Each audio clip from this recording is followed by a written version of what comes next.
ગુજરાતભરના તાજા અને સચોટ સમાચાર મેળવવા માટે અમારી રાષ્ટ્રીય સમાચાર ચેનલને સબસ્ક્રાઇબ કરો અને બેલ આઇકન પર ક્લિક કરો।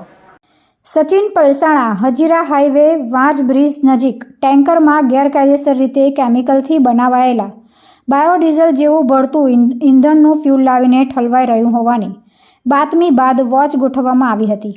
રેડ કરી એક ઈસમ કિશોર અનિલ યાદવને ઝડપી પાડવામાં આવ્યો હતો। ઈંધણનું નિરીક્ષણ કરવા તથા જરૂરી નમૂના મેળવવા માટે FSL અધિકારીને સ્થળ ઉપર બોલાવવામાં આવ્યા હતા। પરીક્ષણ દરમિયાન બાયોડીઝલ જેવું બળતું ઈંધણ મંગાવનાર આશિષ કુમાર જગદીશભાઈ પટેલ સારોલી ગામ આવી જતા પકડી પાડવામાં આવ્યા હતા। પકડાયેલા ઈસમો પાસેથી બાયોડીઝલ જેવું બળતું ઈંધણ 18,000 લીટર, જે પૈકી 1 લીટરની કિંમત ₹90 લેખે કિંમત ₹16.20 લાખ, ટેન્કરની કિંમત 12 લાખ અને બ્રેઝા કારની કિંમત ₹6 લાખ।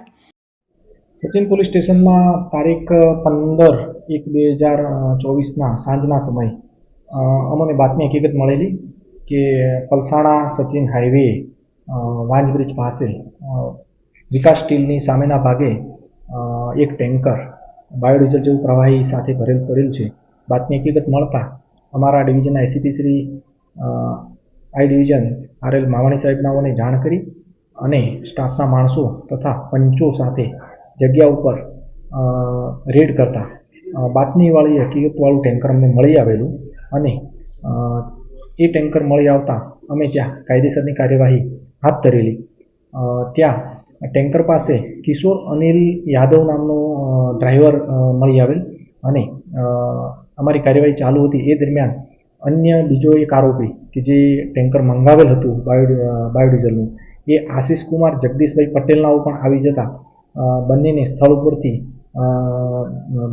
હાજર મળી આવતા તેમને સાથે રાખી અને FSL અધિકારીને બોલાવી FSL અધિકારી રૂબરૂમાં જરૂરી સેમ્પલ લેવાની કાર્યવાહી કરી અને સચિન પોલીસ સ્ટેશન ખાતે આ અંગેનો ગુનો દાખલ કરવામાં આવેલો અને ગુનાના કામે બીજા પણ ત્રણ આરોપીના નામ ખુલેલા, જેમાં એક પિયુષભાઈ પટેલ કરીને છે જે આ ટેન્કર મંગાવવા માટે મધ્યસ્થી કરેલી હતી અને બીજા એક આરોપી તરીકે જબલકુમાર કનુભાઈ પટેલનાઓનું નામ છે અને કંપનીના જે સેલવાસ ખાતેથી આવેલાનું જણાઈ આવેલ છે તો ત્યાંથી મોકલનારનું પણ નામ ખોલવામાં આવેલ છે અને આ અંગે આ કેટલા સમયથી આવું પ્રવાહી મંગાવતા હતા અને અગાઉ ક્યારે મંગાવેલ છે એ બાબતે વિગતવારની તપાસ હાલમાં ચાલુ કરેલ છે અને આરોપીની ધરપકડ કરવામાં આવેલ છે અને પોલીસ વિગતવાર તપાસ કરી રહેલ છે।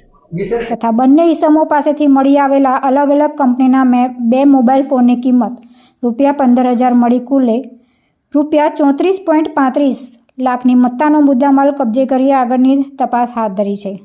આરોપી કિશોર યાદવ તથા આશિષ કુમાર જગદીશભાઈ પટેલની ધરપકડ કરાઈ છે, જ્યારે આરોપી જબલકુમાર પટેલ, પિયુષ પટેલ સેલવાસના અધિકૃત અને જવાબદાર ઈસમને વોન્ટેડ જાહેર કરી કાયદેસરની કાર્યવાહી કરવામાં આવી છે। તુલસી શર્મા સાથે રાષ્ટ્રીય સમાચાર, સુરત।